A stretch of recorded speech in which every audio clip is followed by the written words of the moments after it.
ডাকাতি, ছিনতাই, ধর্ষণের প্রতিবাদ শিক্ষার্থীদের কঠোর ব্যবস্থা না নিলে স্বরাষ্ট্র উপদেষ্টার পদত্যাগ দাবি, অপরাধীদের ছাড় না দেওয়ার হুঁশিয়ারি জাহাঙ্গীর আলমের। আইন শৃঙ্খলা পরিস্থিতি যে কোনো সময়ের চেয়ে খারাপ বলছে বিএনপি।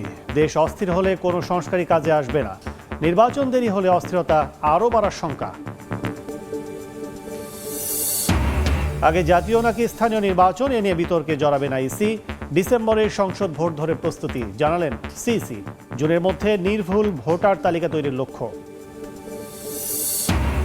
5 দফা আদায়ে বিভিন্ন মেডিকেলে ইন্টার্ন চিকিৎসকদের কমপ্লিট শাটডাউন, ব্যাহত চিকিৎসা সেবা, চরম ভোগান্তিতে রোগী ও স্বজনরা।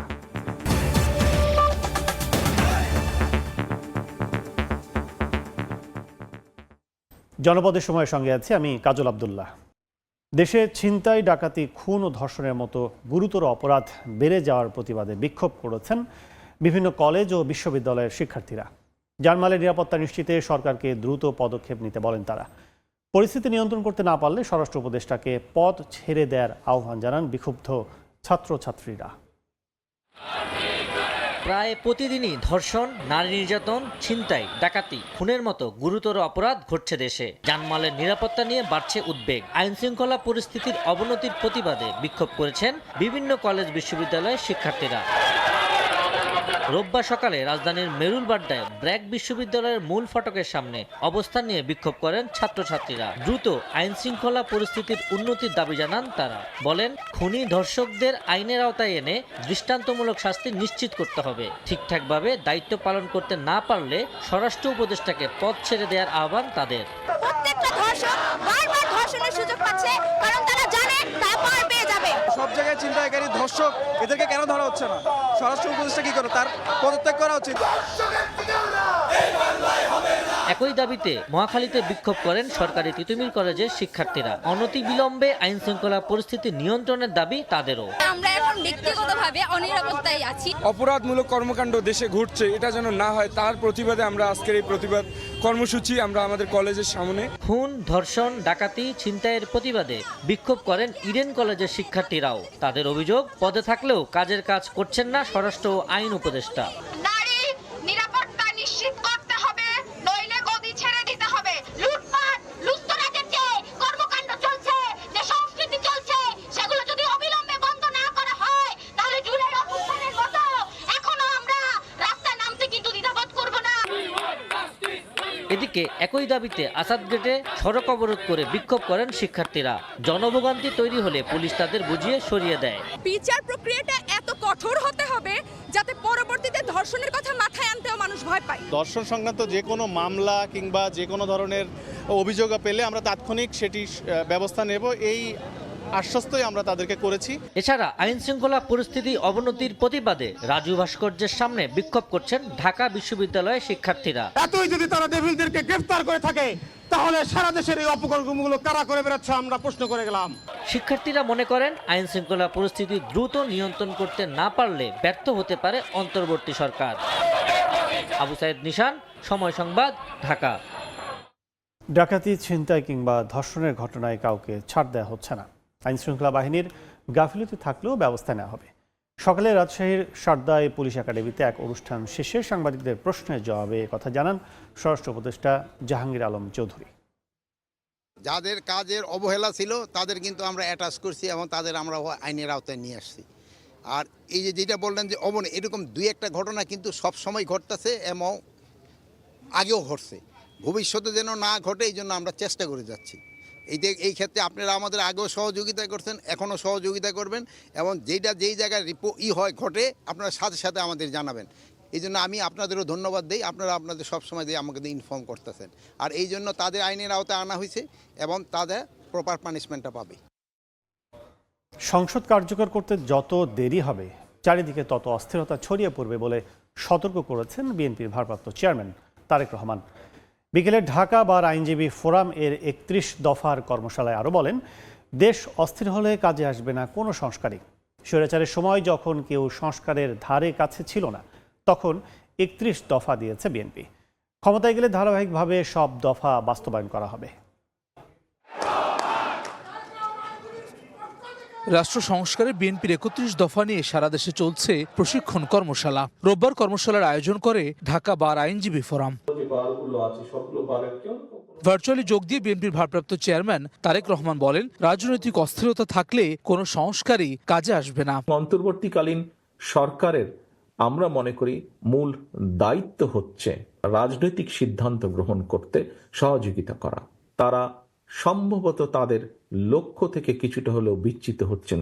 রাজনৈতিক স্টেবিলিটি যদি আমরা এনশিওর করতে না পারি, তাহলে আমরা যে যত সংস্কারই ঘোষণা করি না কেন, যে যত নীতি গ্রহণ করি না কেন, কোনোটি সাকসেসফুল হবে না। নির্বাচন হলে সমস্যাগুলোর সমাধান কিভাবে করা যায়, এটি দায়িত্বপ্রাপ্ত হবেন বিভিন্ন মানুষ। যখন দায়িত্বপ্রাপ্ত হবেন, স্বাভাবিকভাবেই তারা বসবেন, তারা আলোচনা করবেন, তারা কাজ করবেন। সংস্কার প্রস্তাব প্রথম বিএনপি সহ রাজনৈতিক দলগুলো করেছে জানিয়ে তিনি বলেন, এখন যারা প্রস্তাবনা দিচ্ছেন তাদের অনেকেই তখন সংস্কারের ধারে কাছে ছিলেন না। স্বৈরাচারের মুখের উপরে দাঁড়িয়ে, স্বৈরাচারের চোখে চোখ রেখে বলতে যে এই বিষয় সংস্কার করা প্রয়োজন, সকল দল মিলিতভাবে আমরা ৩১ দফা উপস্থাপন করেছি।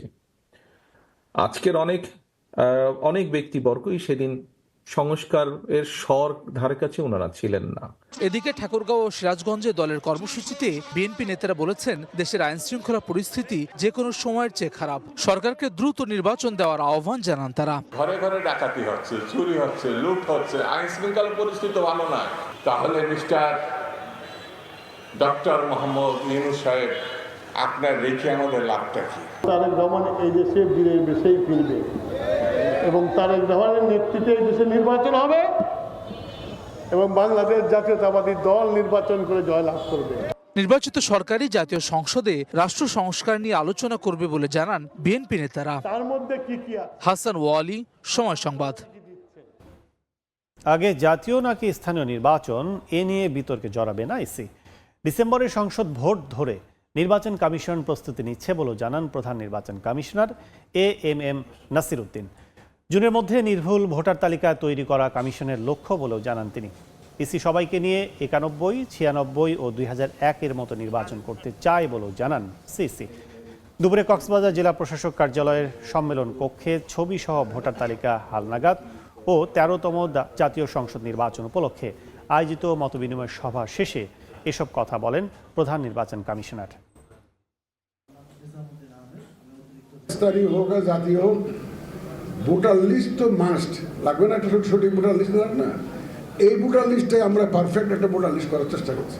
১৬ লক্ষ মৃত ভোটার তালিকায় আছে। Can you imagine? এরা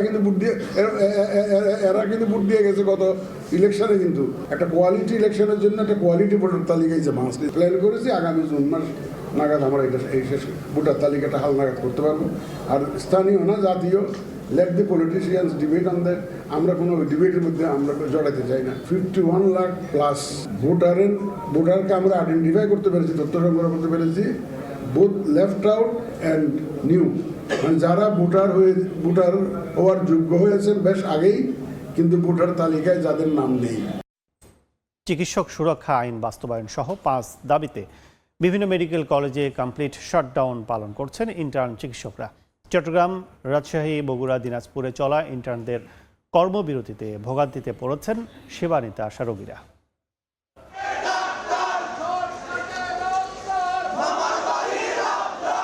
এমবিবিএস ডিগ্রি ছাড়া নামের সঙ্গে ব্যবহার করা যাবে না চিকিৎসক পরিচয়। ম্যাটসের কার্যক্রম বন্ধ ও বিসিএস পরীক্ষায় বয়স বৃদ্ধি সহ 5 দফা দাবিতে কমপ্লিট শাটডাউন কর্মসূচি সরকারি মেডিকেল কলেজের ইন্টার্ন চিকিৎসকদের। সকালে রাজশাহী, চট্টগ্রাম, বগুড়া, ময়মনসিংহ ও দিনাজপুর সহ বেশ কয়েকটি জেলায় মেডিকেল কলেজের ক্লাস পরীক্ষা সহ সব একাডেমিক কার্যক্রম বর্জনের ঘোষণা দেন ইন্টার্নরা। কয়েক জায়গায় সড়ক অবরোধ করে বিক্ষোভ করেন তারা।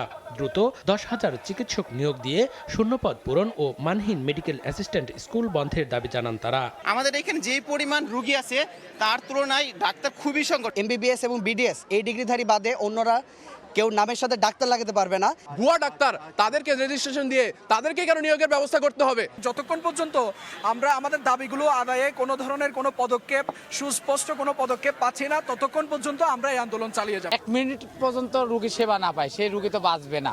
দাবি পূরণ না হলে আরও কঠোর কর্মসূচি দেওয়ার হুঁশিয়ারি দিয়েছেন ইন্টার্নরা। মনিরুজ্জামান প্রান্ত, সময় সংবাদ। সাভারের আশুলিয়ায় বাড়িতে ঢুকে অভিনেতা আজিজুর রহমান আজাদকে গুলি করেছে দুর্বৃত্তরা। এ সময় আহত হয়েছেন তার স্ত্রীও। তাদের রাজধানীর একটি বেসরকারি হাসপাতালে ভর্তি করা হয়েছে।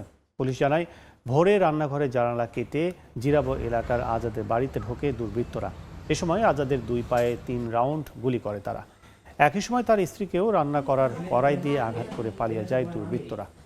চিৎকার শুনে স্থানীয়রা তাদের উদ্ধার করে উত্তরায় শিব ইন্টারন্যাশনাল হাসপাতালে ভর্তি করেন। তবে কী কারণে গুলি করা হয়েছে তা জানাতে পারেনি পুলিশ। জনপদের সময় আরও থাকছে। প্রথমবার নিজস্ব ব্যবস্থাপনায় গভীর সমুদ্রে চ্যানেল খননে চট্টগ্রাম বন্দর। বছরে বাঁচবে 350 কোটি টাকা। মাতারবাড়িতে নাব্য বাড়ায় নিরাপদ হবে জাহাজ চলাচল। জাতীয় নিরাপত্তা নিশ্চিতে এয়ার পাওয়ার অত্যন্ত গুরুত্বপূর্ণ ভূমিকা পালন করছে এবং বিমান বাহিনীর সার্বভৌমত্ব রক্ষায় সর্বদা প্রস্তুত বলে মন্তব্য করেছেন বাংলাদেশ বিমান বাহিনীর প্রধান air chief marshal Hasan Mahmud Khan. রাজধানীর Bangladesh institute of international and strategic studies আয়োজিত এক গোল টেবিল আলোচনায় তিনি কথা বলেন।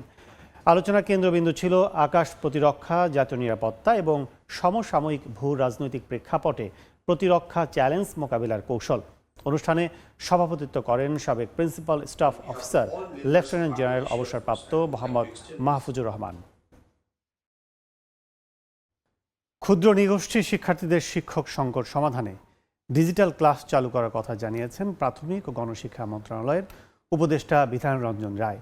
তিনি বলেন, যারা ভিন্ন ভাষা সম্পর্কে অভিজ্ঞ তাদের দিয়ে ডিজিটাল ক্লাসের আয়োজন করা হবে। সকালে চাঁপাইনবাবগঞ্জ জেলা প্রশাসকের কার্যালয়ে এক মত বিনিময় সভায় তিনি এসব কথা বলেন। শিক্ষকের অভাব আছে, শিক্ষক খুঁজে পাওয়া কঠিন।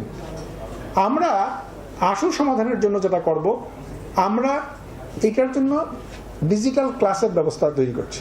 আমরা লেকচার তৈরি করছি, যেগুলো একজন যারা এই বিষয়ে জানেন তারা সুন্দর সুন্দর লেকচার দেবেন এই বইগুলোর উপরে, টোটাল ক্লাস করবেন এবং যেটা স্টুডেন্টরা দেখে দেখে শিখতে পারবে এবং টিচাররাও দেখে দেখে শিখতে স্টুডেন্টদের সাহায্য করতে পারবে। এটা হলে পরে আশা করি কিছুটা সমস্যার সমাধান হবে, বইগুলো বেকার পড়ে থাকবে না। এই টিসিবির কার্ডের ভাগ নিয়ে রাজশাহীতে সংঘর্ষে জড়ালো বিএনপির 2 পক্ষ। আহত হয়েছেন একজন। ঘটনার প্রতিবাদে রাজশাহী নাটোর মহাসড়ক অবরোধ করে বিএনপির একাংশ। বেলা 11:30টার দিকে রাজশাহী নাটোর মহাসড়কের বিড়ালদহ মাজার এলাকায় এ ঘটনা ঘটে। ভুক্তভোগী জানান, বানেশ্বরের ইউপি সদস্য রফিকুলের কাছে টিসিবি কার্ডের ভাগ চান পুঠিয়া উপজেলা বিএনপির সাবেক সহসভাপতি ইসফাক খায়রুল হক শিমুলের কর্মীরা। ভাগ দিতে রাজি না হয় প্রতিপক্ষের লোকজন রফিকুলকে মারধর ও ছুরিকাঘাত করে। গুরুতর অবস্থায় তাকে উদ্ধার করে রাজশাহী মেডিকেল কলেজ হাসপাতালে ভর্তি করা হয়।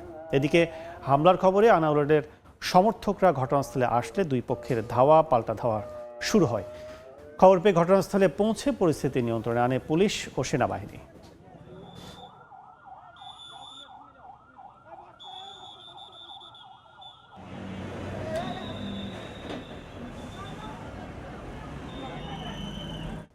হিমাগারে ভাড়া বাড়ার প্রতিবাদে দিনাজপুরের ঢাকা পঞ্চগড় মহাসড়কে আলু ফেলে বিক্ষোভ করেছেন চাষিরা। সকালে বীরগঞ্জ পৌর শহরের শহীদ মিনার এলাকায় আলু চাষি ও আলু ব্যবসায়ী সমিতির পূর্ব ঘোষণার 7 দিনের আলটিমেটামের অংশ হিসেবে মানববন্ধন করে চাষিরা। পরে ঢাকা পঞ্চগড় মহাসড়ক অবরোধ ও আলু ফেলে বিক্ষোভ করেন তারা। এতে তীব্র যানজটের সৃষ্টি হয়। খবর পেয়ে বীরগঞ্জ উপজেলা নির্বাহী অফিসার ও বীরগঞ্জ থানার ওসি ঘটনাস্থলে এসে ঊর্ধ্বতন কর্তৃপক্ষের সঙ্গে আলোচনার মাধ্যমে সমস্যা সমাধানের আশ্বাস দিলে অবরোধ তুলে নেন তারা। প্রথমবার নিজস্ব ব্যবস্থাপনায় গভীর সমুদ্রে চ্যানেল খনন করছে চট্টগ্রাম বন্দর। এতে বছরে বাঁচবে 350 কোটি টাকা। মাতারবাড়িতে নাব্য বাড়ায় নিরাপদ হবে জাহাজ চলাচল, দাবি কর্তৃপক্ষের। আশরাফুল আলম মামুনের ক্যামেরায় মাতারবাড়ি ঘুরে বিস্তারিত জানাচ্ছেন ফেরদৌস লিপি। কক্সবাজারের মহেশখালীর মাতারবাড়ি সমুদ্র বন্দরে 2023 সালে এপ্রিলে 13 মিটার ড্রাফটের কয়লাবাহী জাহাজ ভেড়ানোর মধ্য দিয়ে গভীর সমুদ্র বন্দর যুগে প্রবেশ করে বাংলাদেশ। গভীর এই সমুদ্র বন্দরে 14.3 কিলোমিটার দীর্ঘ কৃত্রিম চ্যানেল নির্মাণ করে কয়লা বিদ্যুৎ প্রকল্পের আওতায় পাওয়ার জেনারেশন কোম্পানি বাংলাদেশ। 2023 সালের সেপ্টেম্বরে সেটি চট্টগ্রাম বন্দর কর্তৃপক্ষের কাছে হস্তান্তর করা হয়। তবে নির্মাণের 2 বছরের মধ্যে চ্যানেলের বিভিন্ন জায়গায় পলি জমতে শুরু করে। কোথাও কোথাও পানির গভীরতা নেমে এসেছে 10 মিটারে। এমন পরিস্থিতিতে দেশের প্রথম গভীর সমুদ্র বন্দর চ্যানেলটি রক্ষায় চট্টগ্রাম বন্দর নিজস্ব ড্রেজার খনক দিয়ে শুরু করেছে খনন কাজ। সার্ভে করে দেখেছি এখানে নাব্যতা বেশ হ্রাস পেয়েছে, তো কিছু কিছু জায়গায় বেশ কমে আসছে, তো সেই জায়গাগুলোকে আমরা টার্গেট করে এই জাহাজটাকে ডিপ্লয় করেছি। ড্রেজিং এর নানা চ্যালেঞ্জ নিতে হচ্ছে খনককে, বিশেষ করে ব্রেক ওয়াটার ও চ্যানেলটি এখনো স্থিতিশীল না হওয়ায় পলি জমছে। সেই সঙ্গে সাগর থেকে জোয়ার ও জাহাজের সঙ্গে আসা পলিও বের হওয়ার সুযোগ না পাওয়ায় নাব্যতা কমেছে চ্যানেলে। এখানে মাটিটা সাধারণত কাদা মাটি, বাট কর্ণফুলী চ্যানেলের মাটিটা বালি মাটি, তো ওই মাটিটা খুব সহজে উঠে যায়, বাট এই মাটিটা উঠাতে একটু টাইম লাগে। তো এই জিনিসগুলো চ্যালেঞ্জ আছে, আশা করি এগুলো যতদিন যাবে ততদিন সবাই আমরা অভ্যস্ত হয়ে যাব। 2016 সালে মাতারবাড়ি কয়লা বিদ্যুৎ প্রকল্প হাতে নেয় সরকার। জাইকার অর্থায়নে এই প্রকল্প বাস্তবায়নে বঙ্গোপসাগর থেকে মাতারবাড়ি পর্যন্ত 14.3 কিলোমিটার দীর্ঘ, 16 মিটার গভীরতা এবং 250 মিটার চওড়া এই চ্যানেল নির্মাণ হয় বিদ্যুৎ প্রকল্পের আওতায়। ফেরদৌসলিপি, সময় সংবাদ, চট্টগ্রাম। জনপদের সময়ের শীর্ষ সংবাদগুলো জানিয়ে দিচ্ছে আরেকবার। ডাকাতি, ছিনতাই, ধর্ষণের প্রতিবাদ শিক্ষার্থীদের, কঠোর ব্যবস্থা না নিলে স্বরাষ্ট্র উপদেষ্টার পদত্যাগ দাবি, অপরাধীদের ছাড় না দেওয়ার হুঁশিয়ারি জাহাঙ্গীর আলমের। আইনশৃঙ্খলা পরিস্থিতি যে কোনো সময়ের চেয়ে খারাপ বলছে বিএনপি। দেশ অস্থির হলে কোনো সংস্কারই কাজে আসবে না। নির্বাচন দেরি হলে অস্থিরতা আরও বাড়ার শঙ্কা। এবং আগে জাতীয় নাকি স্থানীয় নির্বাচন এ নিয়ে বিতর্কে জড়াবে না ইসি। ডিসেম্বরের সংসদ ভোট ধরে প্রস্তুতি জানালেন সিসি। জুনের মধ্যে নির্ভুল ভোটার তালিকা তৈরির লক্ষ্য।